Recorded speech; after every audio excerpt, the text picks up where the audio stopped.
Yeah.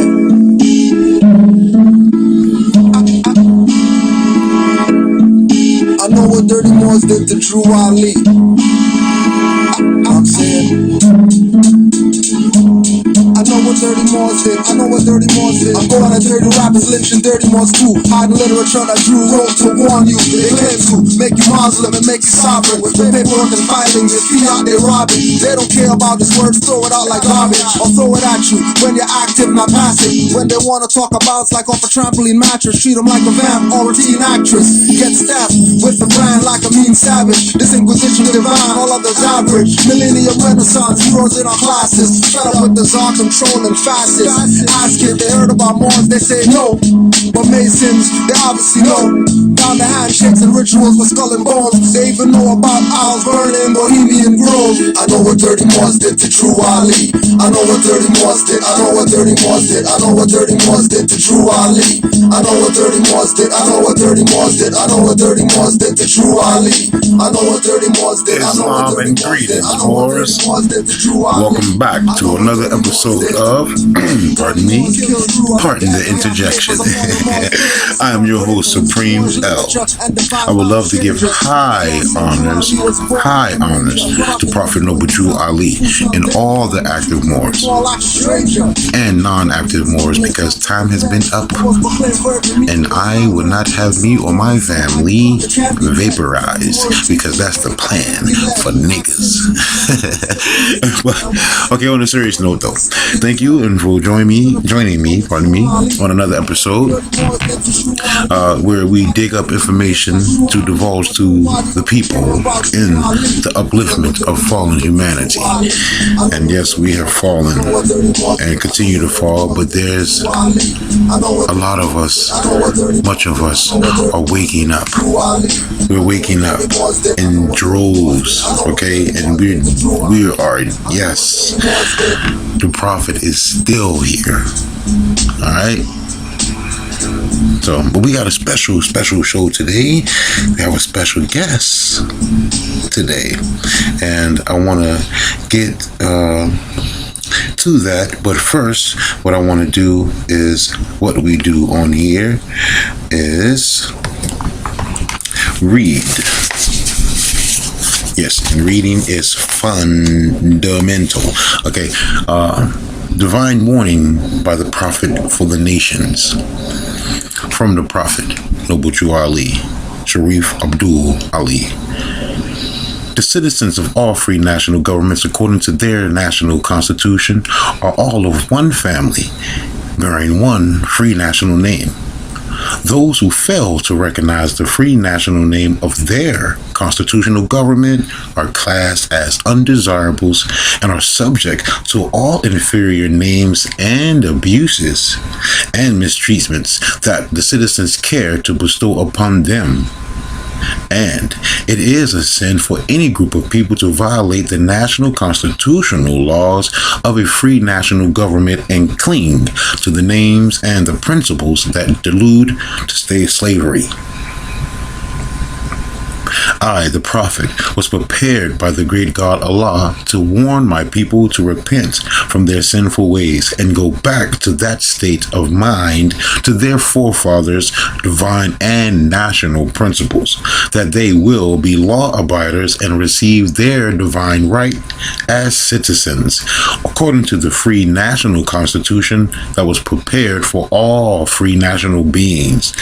They are to claim their free national name and religion. Pardon me. There is but one issue: for them to be recognized by this government and of the earth, and it comes only through the connection of the Moors' divine national movement, which is incorporated in this government and recognized by all other nations of the world. And through it, they and their children can receive their divine rights, unmolested by other citizens, that they can cast a free national ballot at the polls under the free national constitution of the state's government, and not under a granted privilege, as has been the existing condition for many years. You who doubt whether I, the prophet, and my principles are right for the redemption of my people, go to those that know law in the city hall and among the officials in your government and ask them under an intelligent tone, and they will be glad to render you a favorable reply. For they are glad to see me bring you out of darkness into light. Money doesn't make the man. It is free national standards and power that makes a man and a nation. The wealth of all national governments, gold and silver and commerce, belong to the citizens alone. And without your national citizenship by name and principles, you have no true wealth. And I am hereby calling on all true citizens that stand for a national free government and the enforcement of the Constitution to help me in my great missionary work, because I need all support from all true American citizens of the United States of America. Help me to save my people who have fallen from the constitutional laws of government. I am depending on your support to get them back to the constitutional fold again, that they will learn to love instead of hate and will live according to love, truth, peace, freedom, and justice, supporting our free national constitution of the United States of America. And that is the divine warning to be read in all meetings, and I say gatherings, anytime, that should be read. But some people kept that hidden. Okay, we're gonna move on. So today's show is a special one, like I said, and I thank you again for joining me. And we will get our special guests on the line real here shortly as we go on to the phone lines and get ready to light them up. All right, let's check it out.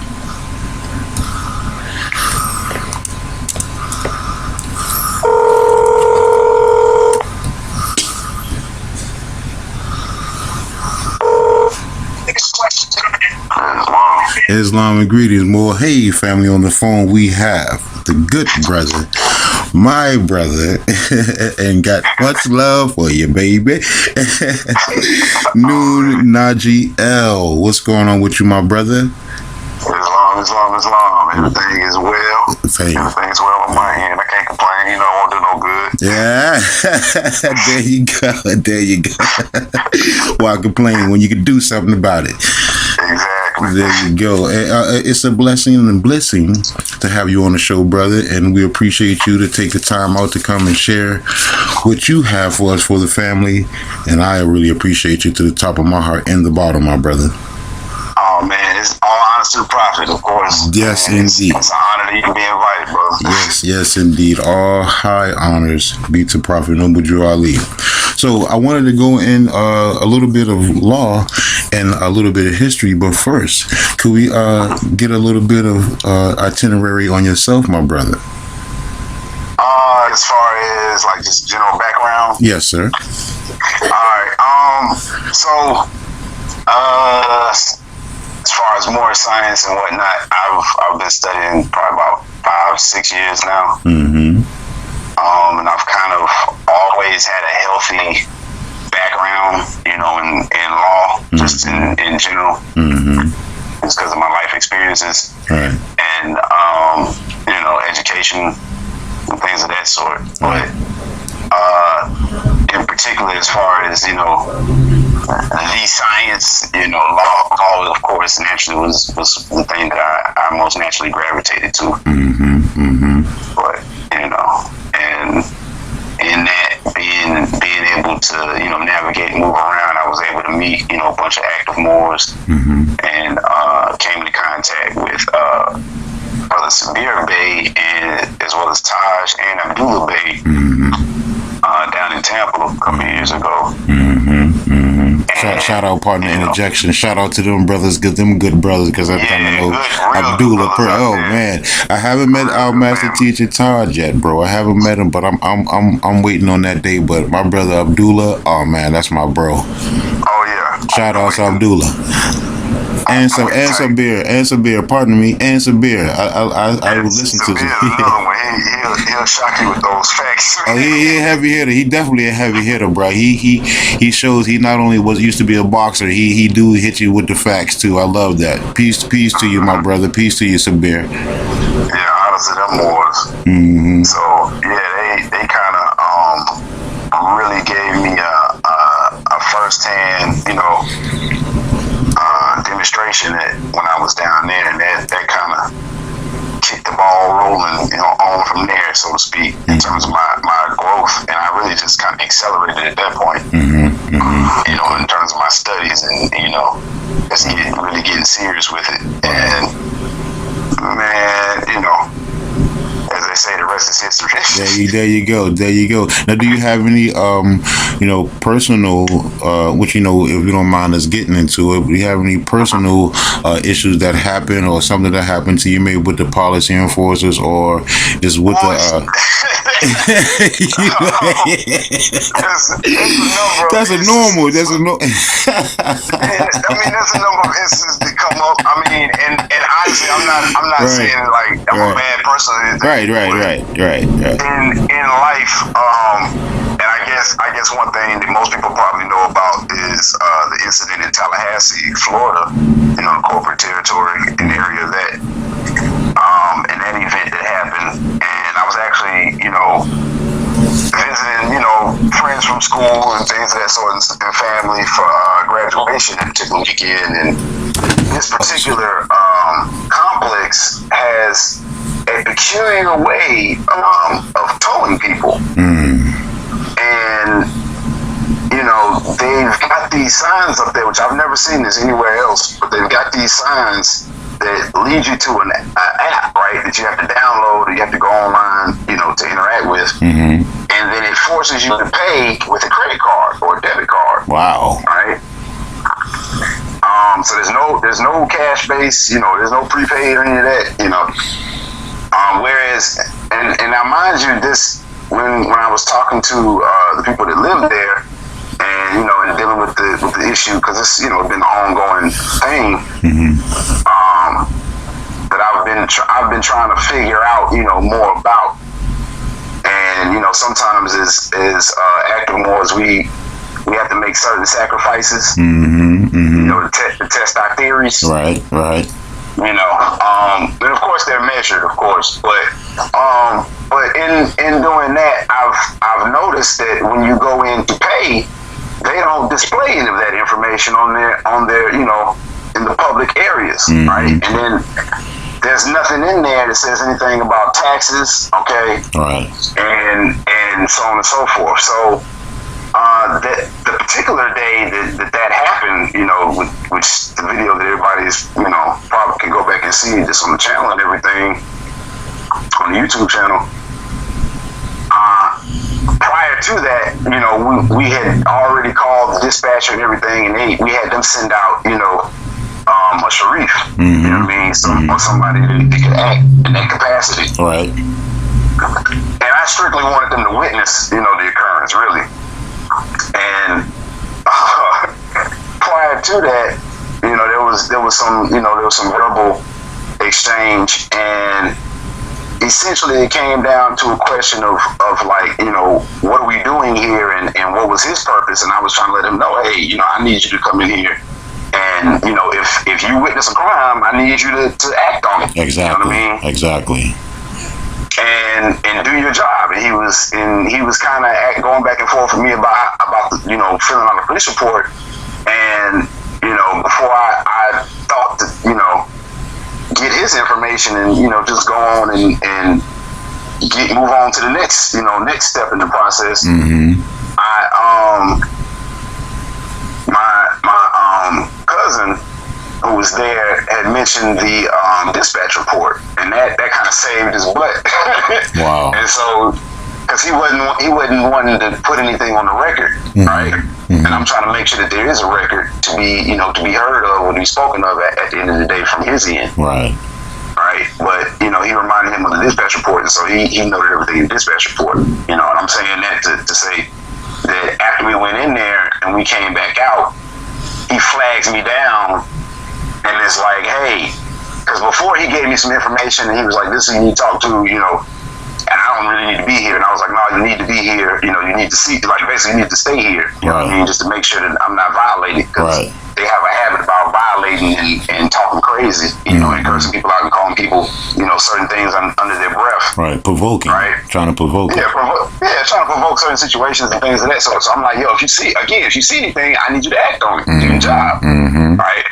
But in the midst of the instance, you see, I'm you know, kind of going back and forth with him because I'm trying to get him to do his job, and he's basically connotatively, you know, using his pre-trained de facto codes and policies to justify his inactivity in the matter. You know what I mean? Right. But again, after the fact, he's like, oh yeah, you know, this, I see what you're talking about, you know, this is, you know, kind of weird, you know, that is kind of fishy, you know, this is something that the tax department needs to see. And then he goes in and pulls out this book with all the information, you know, in it, with all the, you know, the detailed information now, with all the various departments of the county and the city and everything. And he tells me, you know, how they have a special tow truck division, you know, that handles specifically tow truck issues, which I,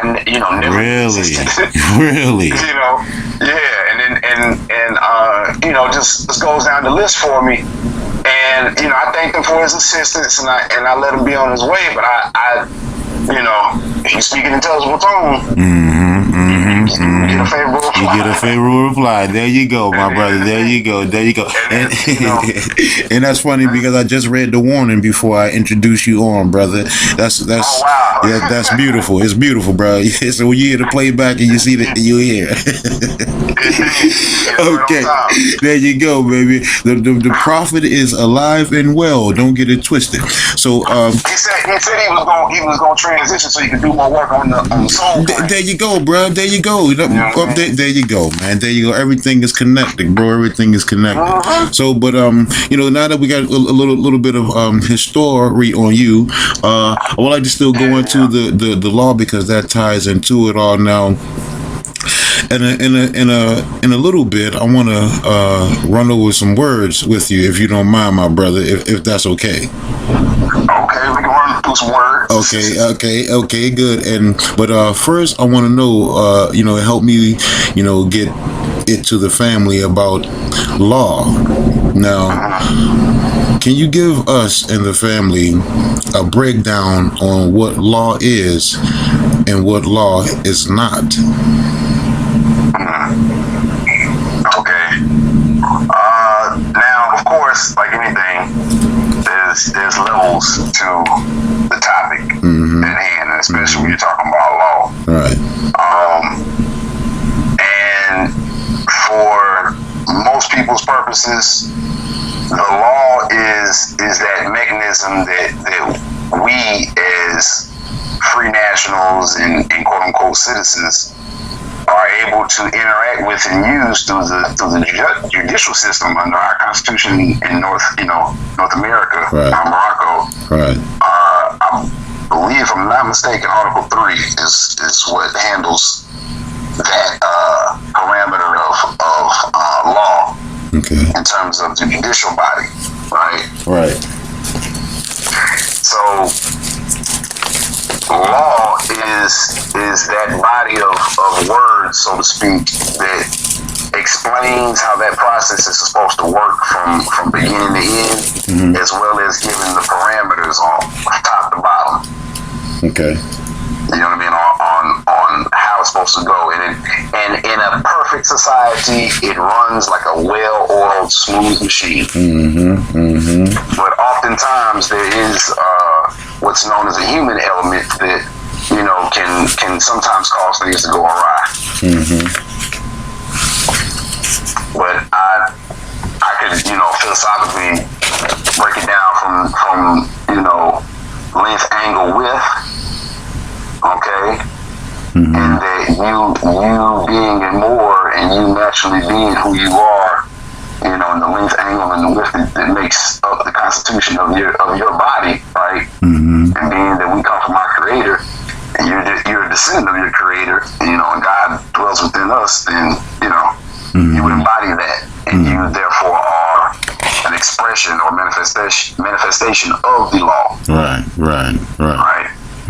Well, From the angle of land, air, water, and just break it down as to what we've got on the outside. Right. Pardon the interjection, bro. May I indulge for a quick second? Please do. Constitution, Article 3, Section 1. The judicial power of the United States shall be vested in one Supreme Court, and in such inferior courts as the Congress may, from time to time, ordain and establish.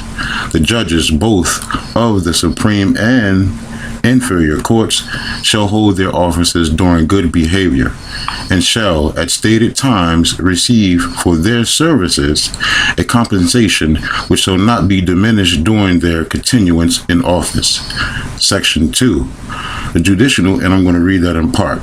The judicial power shall extend to all cases in law and equity arising under this Constitution, the laws of the United States, and treaties made or which shall be made under their authority, to all cases affecting ambassadors, other public ministers, and consuls. And that's funny the way they spell that. To all cases of admiralty and maritime jurisdiction, to controversies to which the United States shall be a party, to controversies between two or more states, between a state and citizens of another state, between citizens of different states, between citizens of the same state claiming lands under grants of different states, and between a state or the citizens thereof and foreign state citizens or subjects. Islam. Now that really coincides with what you just broke down, brother. In so many words, and it's very important. And I wish I don't know how much time we've got, but okay, we got some time. We got some time. I'm looking at the dial. We have some time. We have. Okay, I see the red, but we have at least 20 minutes. All right. Well, you said you had some words. I'll let you roll with the format. Okay, I just wanted to make sure that you touched on the treaties and consul. Okay, well those two are not on here, but let's do them.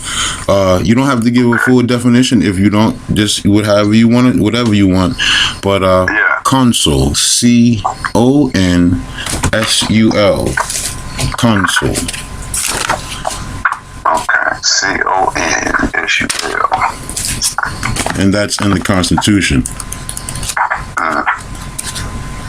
All right. Now, I've got Black's Law 4th edition in front of me. Right here. Say word. All right. Say word. So I was just, pulling that up. So pardon the interjection. I just wanted to read that definition into the record. All love. And I just had to put my own eyes on it. But it says here, under international law, consul means an officer of a commercial character appointed by different states to watch over the mercantile interests of the appointing state and of its subjects in foreign countries. Right? And it goes on to say there are usually a number of consuls in every maritime country, and they are usually subject to a chief consul who is called a consul general. Right? Now it goes on to say Old English law, and one thing that I want to make sure that people understand is that when they give the bold distinctions and they say international law, Old English law, and Roman law, they are talking about distinct bodies of law that are separate. Okay. You know what I mean? Okay. In a different context, because some people like to run them all together. Right? But you don't want to conflate the issues. And then it goes on to say under Old English law, an ancient title of an earl, right? Then under Roman law, during the Republic, the name quote-unquote consul was given to the chief executive magistrate, two of whom were chosen annually, blah, blah, blah. The officer was continued under the empire, but his power prerogatives were greatly reduced. The name is supposed to have been derived from consulo, to consult, because these officers consulted with the Senate on administrative measures. Right? Then he goes on to further say the word quote unquote consul has two meanings. So it's outright telling you that it has more than one meaning, even though we've read three different ones already. Right. Okay. One, it denotes an officer of a particular grade in the consular service, and two, it has a broader generic sense embracing all consular officers. So I read all that to say to get to number two, right? Because oftentimes people will jump, to one or the other, right, rather than looking at the whole thing. And then right below that, it says, see also Foreign Services Act 1946, 22. USCA, which that says United States Code annotated subsection 801 et sequela, right? And then right below it, it says something about the consular courts, right? Now, just kind of for the sake of time and everything, within this definition, it points to the revised statute 4083, which is now under the United States Code annotated under Title 22, Section 141. And if you ever look it up, it'll also say something about ministers and consuls, right? Right. And foreign jurisdiction and all of that good stuff. And it's like, what is that talking about, right? Right. In relation to this, and in relation to what you just read earlier with Article 3. Okay? And then when we back up in Article 3 and it says treaties, that's where we find that link. Okay. Let's go into that word then, treaties. All right, you got that? Pull it up already? I need to pull it on my end. Okay, I have a Black's Law dictionary, but it's on the computer. You have the physical book. You have the physical book there, right? Yes. Okay, yes. you don't mind dissertation, do you? I'm actually right at it. I just got it. Right on, baby. Right on. The prophet moving, baby. It's that energy moving. There we go. Oh yeah. There we go. So treaty, and I'll do international law because it's pretty long, and leave private law alone for right now. But under international law treaty, it says a compact made between two or more independent nations with a view to the public welfare. I can stop right there. Suffice to say that it requires more than one party. Yes. To make an agreement. And when we're talking about a compact, compacts could also be related to a contract. Right. Could it not? Right. For the sake of argument, all right? So, based on the same principles, but, with I would say an enhanced character, because we're talking about nations and not just, you and I on an individual level. Right.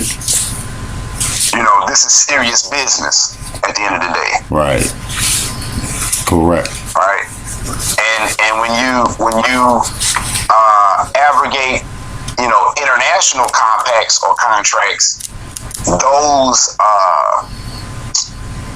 the consequences are a little bit more dire, wouldn't you think? Yes, indeed. Wouldn't you say? Yes, indeed. So, yes, indeed. When you're talking about Section 141 and you're talking about the Constitution, and it says consuls, you have to keep in mind that correlation that we just drew between those separate bodies of quote unquote law, quote unquote, right? And speaking to some conversations I was having some other boys, and when we were building, we have to be able to make a clear distinction in our minds, as to when these various shifts happen. Because Taj often talks about how we've been separated from the Republic, right. Right. through these various transitions and these bankruptcies that's been going on. And so every so often, and it's funny, if you ever take the time to look at or just draw yourself a timeline between when the treaty started, right?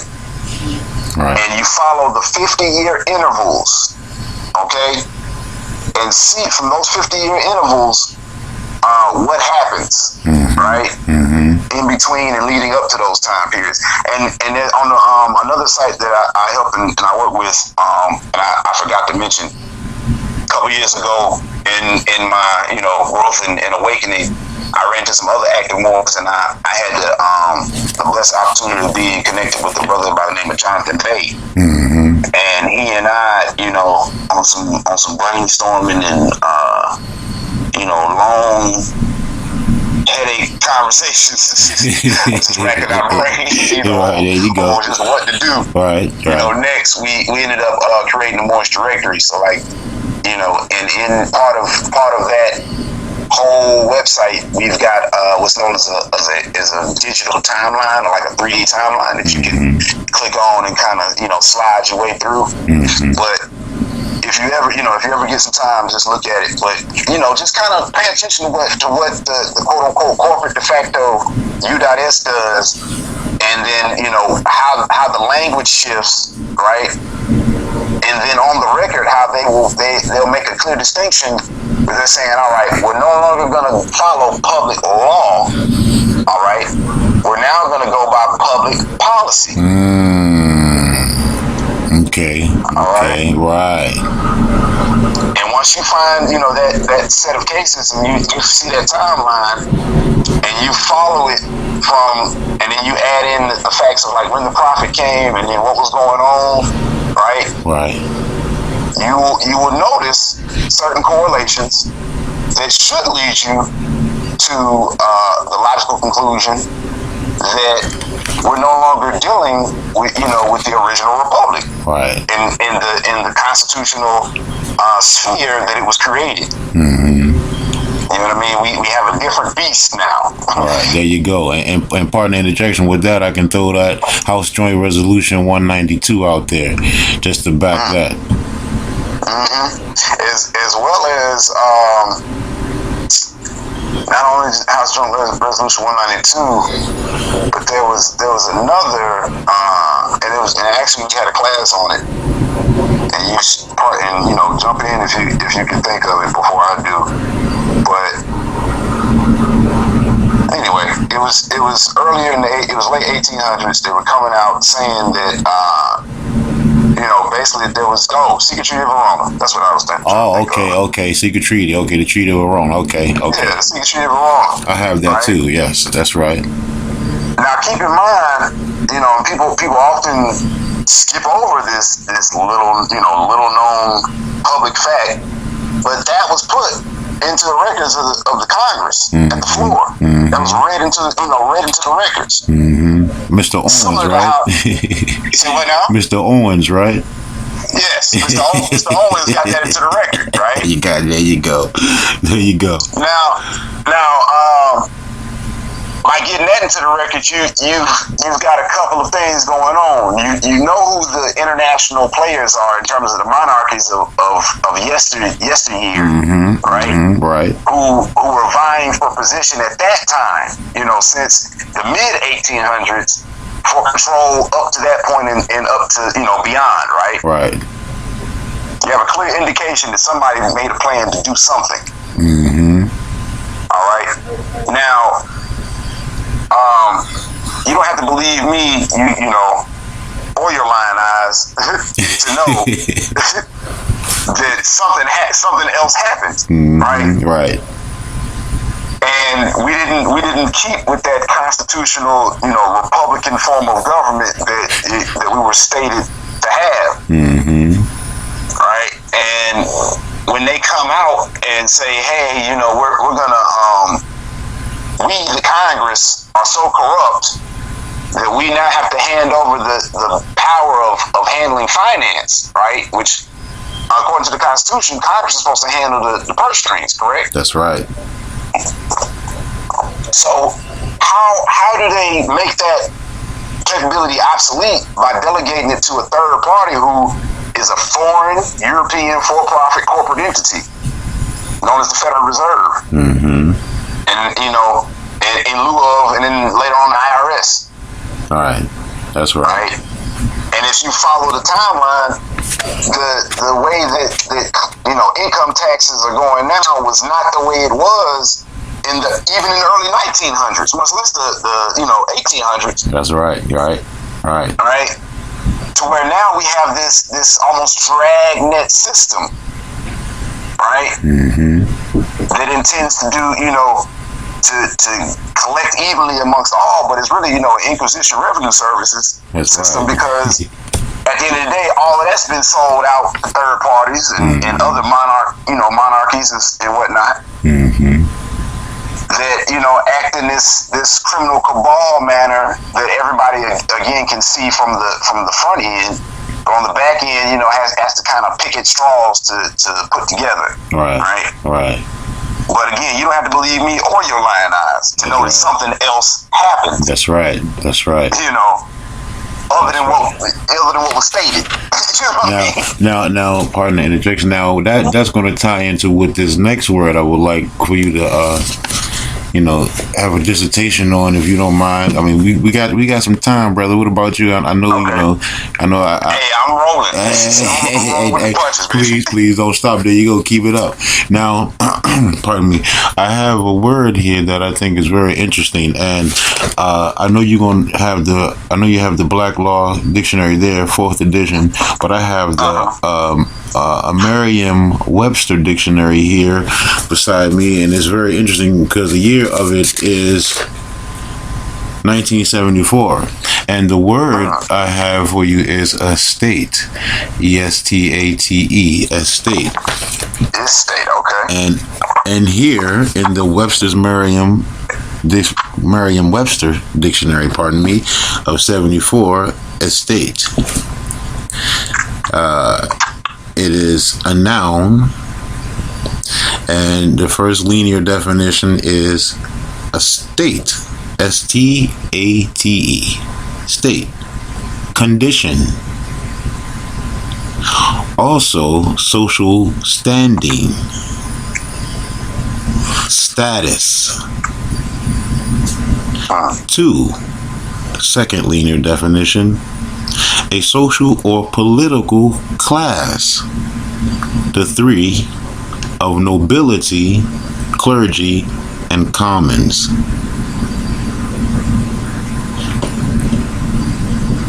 And that's number 3, a land property. And I know as Moors, we don't go with the connotative, we do the denotative, and the denotative is first. And the first one that we came across was state, a condition. But most of us would think if someone say, "Oh man, estate," we automatically think property, possession, or land. And that's so far down the line here, and it skipped past the first one of the first thought of state, a condition, a social standing. And then, did you say status? It says status. Now, taken from part of the interjection, taken from that point, right? From that very thought, you have to keep in mind that all you have to do to remember that fact is to take the E off. Correct. And then you have the word. That's right. Right there. There's, and if you miss that and you jump straight to the connotative, you will often, like you said, you will think property, right? And the problem with that, and the follow through is that they have reduced us as a people at one point in time to the status of property. There you go. Go.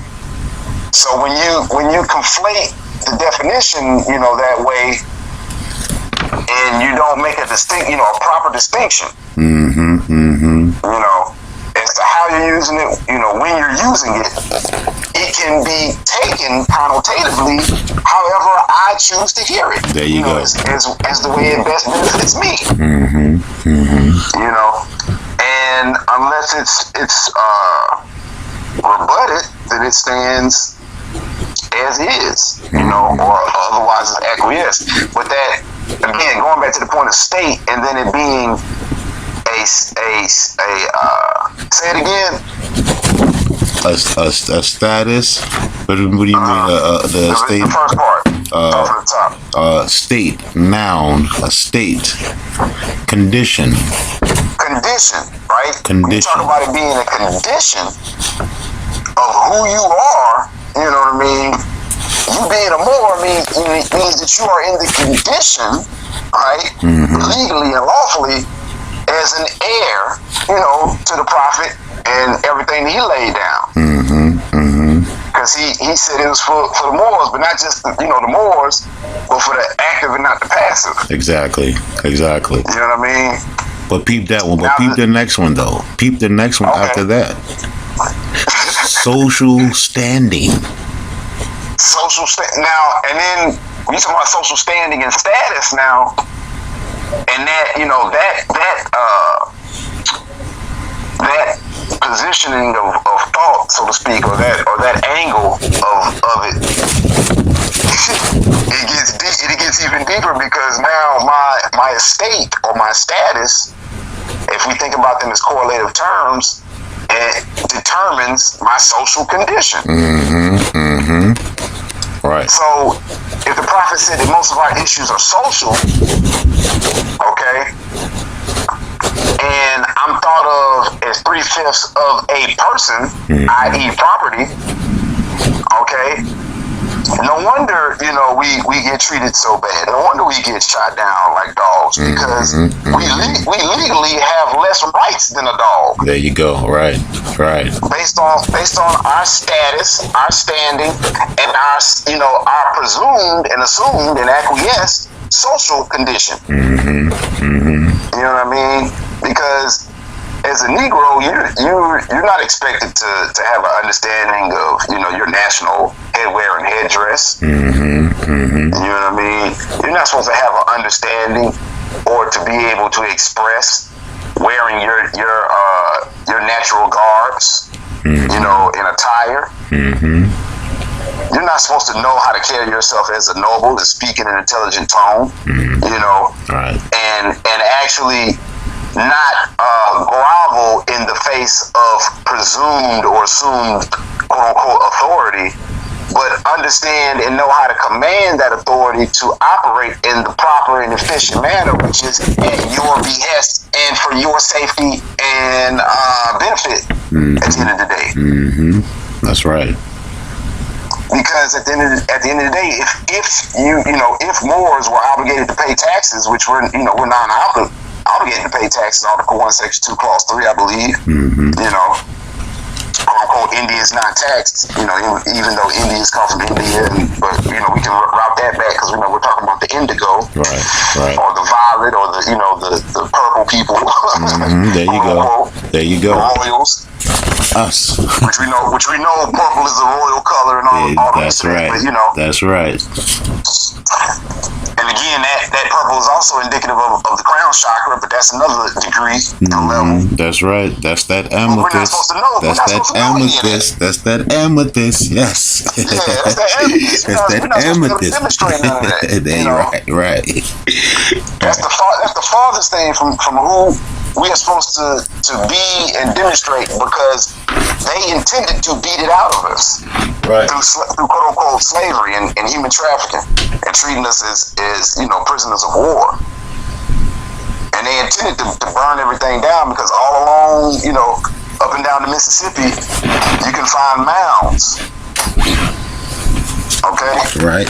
Now, I just happen to be from a place that's known as the corporate state of Alabama, but in my research, I found that the area and the name of that land at one point was known as Alabama.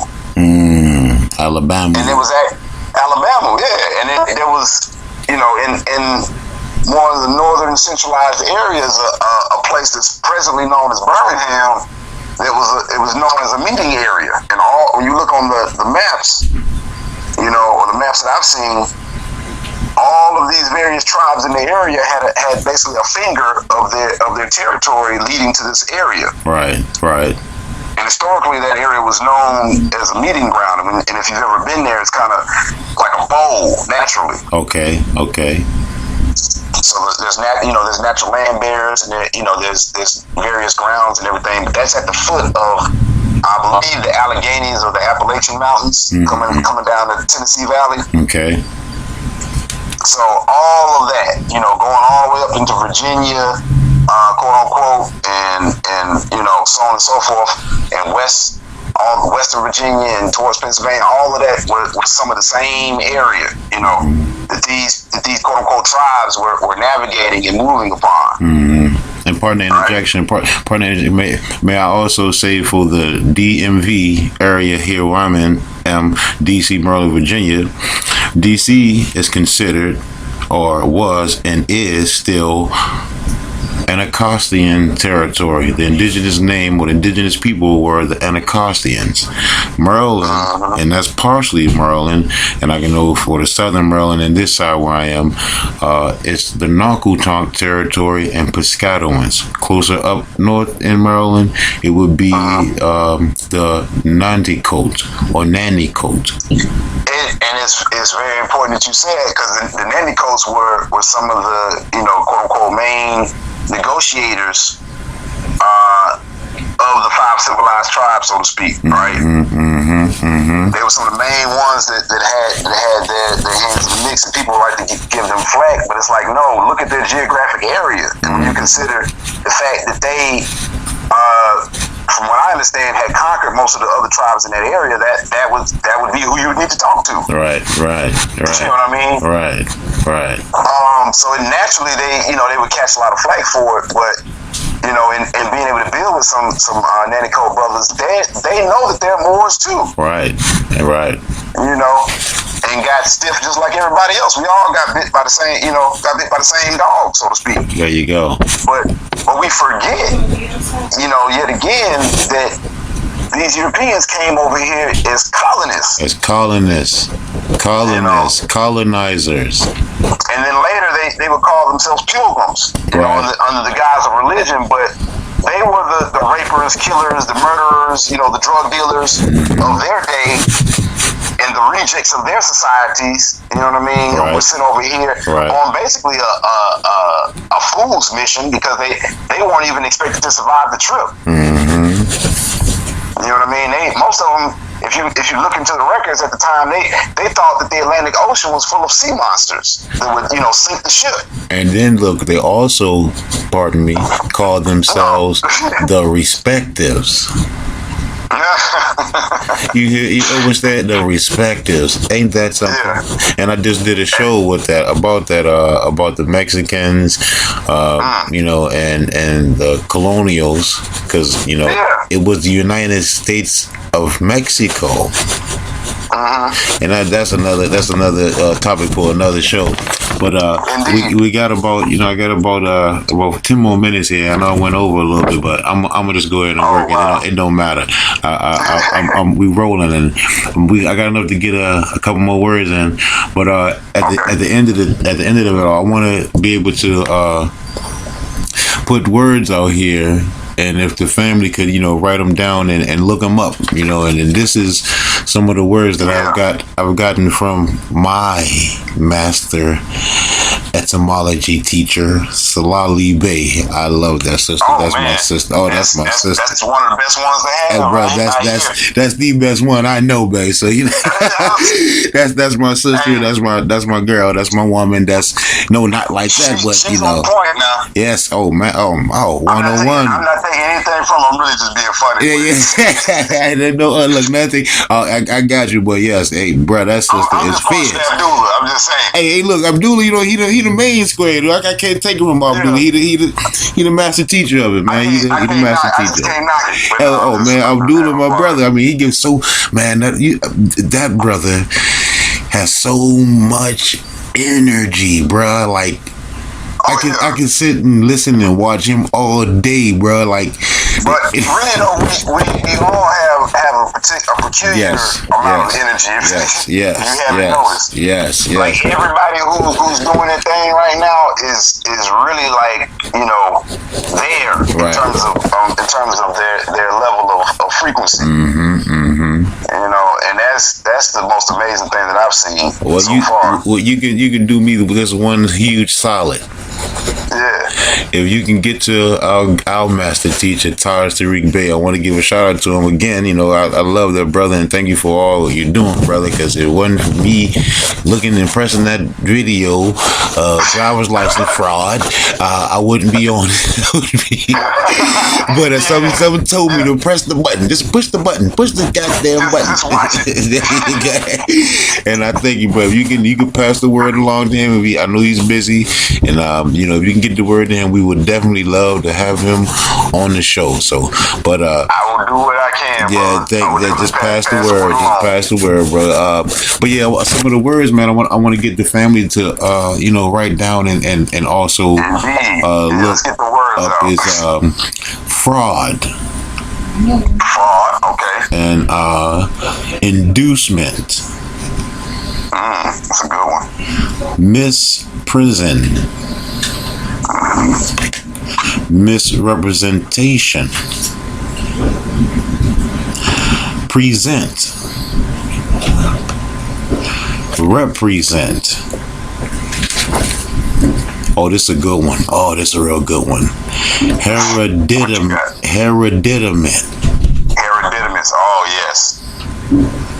Birthright. Yeah. Oh, yeah, that hereditament, that's the one that's going to take them out the park. Yeah. Go ahead. Can you do it? I'm about to say, what you gonna do? What you gonna do? I'm sorry, I didn't want to part in the Anytime, my brother. All right. So, acquiescence. All right. Usufruct. Right. Bond. Okay. And what's the? All right, two more. These are like my favorite ones. Okay. Free white person. In Black's Law 4th edition and more, which I brought this up in the previous class, one of the most recent classes, Friday class that I did. Okay. But yeah, I just wanted to add those to the list right just off the top of my head. Yes. Anytime, brother. It's nothing but 1, 2, 3, 4. I got nothing but 4 more right here. This is a good one. Feudal. Oh yeah. Allodial. Obligation. And contract. Now those are the words I want. I want you out there, family, to digest them and look them up and apply these words, because they definitely belong to us. And yeah, they definitely apply to you. Yes, indeed. Yes, indeed. Okay. We got about like 5 or 4 minutes left. Okay. I want to thank you, brother, for joining us, man. And we got to do this again. We got to do this again. We definitely do. There's gonna be a part 2 to this, and that's already been written. All right. 3, 4, 5, however. It's set up already. There you go. Now you want to give some shots out or your information, whether you can be reached or I don't want to take up too much time with shots out because I'll be here all day and I don't want to anybody. So right. Because I got a whole team of Moors that help me out. You know there you go. Like, there you go. It's not just me. There you go. Please believe it's not just me.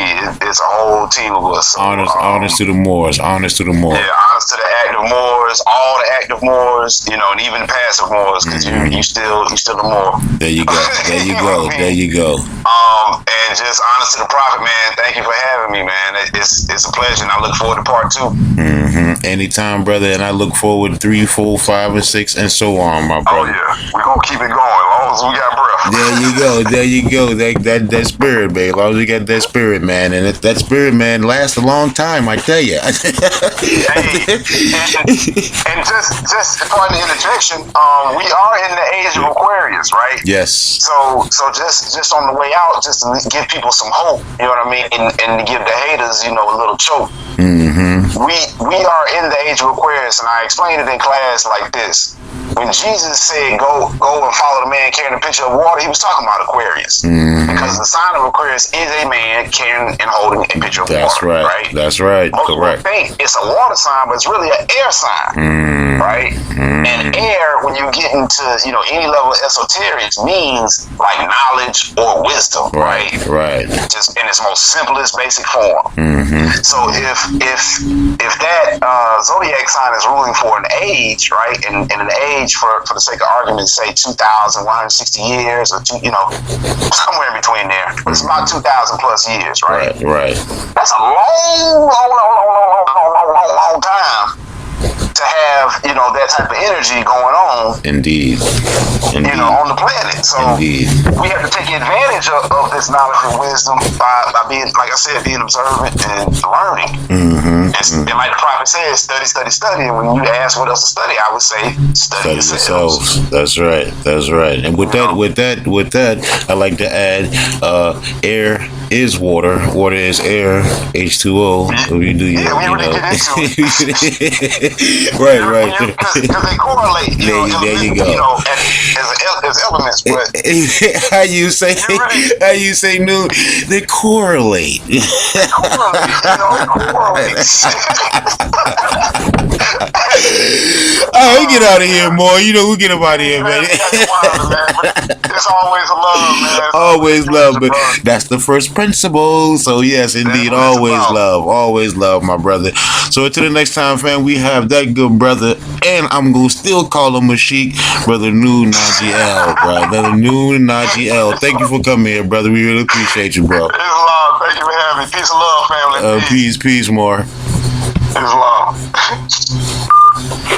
Yes, it was a good brother, Nun Nagi L again, and it's always a blissful time having all and any of the good brothers and sisters come up on the show and bliss us with their knowledge. Pardon me, and it's always blissful. Like again, it's the information is out there and it's not hard to find. Just you gotta search it, you gotta look for it, and it's there, it's right there. You just gotta grab it and hold on to it and make it yours, because nationality is the order of the day, yesterday and tomorrow. So proclaim your nationality, do what you gotta do. Right? It's for you and your family. Like I say, don't believe me. Go check it out for yourself, and you'll be amazed at the jewels you'll find on your treasure hunt. This has been Partner Interjection, and thanks for my co-host, Nun Nagi L, for coming. Islam, love, and peace forevermore.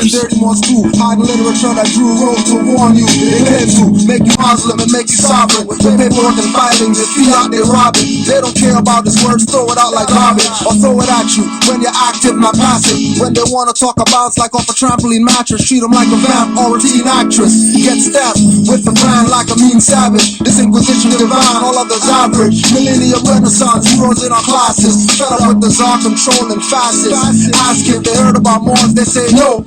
But Masons, they obviously know. Down the handshakes and rituals with skull and bones. They even know about Al Vernon, Bohemian Grove. I know what Dirty Moors did to True Ali. I know what Dirty Moors did. I know what Dirty Moors did. I know what Dirty Moors did to True Ali. I know what Dirty Moors did. I know what Dirty Moors did. I know what Dirty Moors did to True Ali. I know what Dirty Moors did. I know what Dirty Moors did. I know what Dirty Moors did to True Ali. I know what Dirty Moors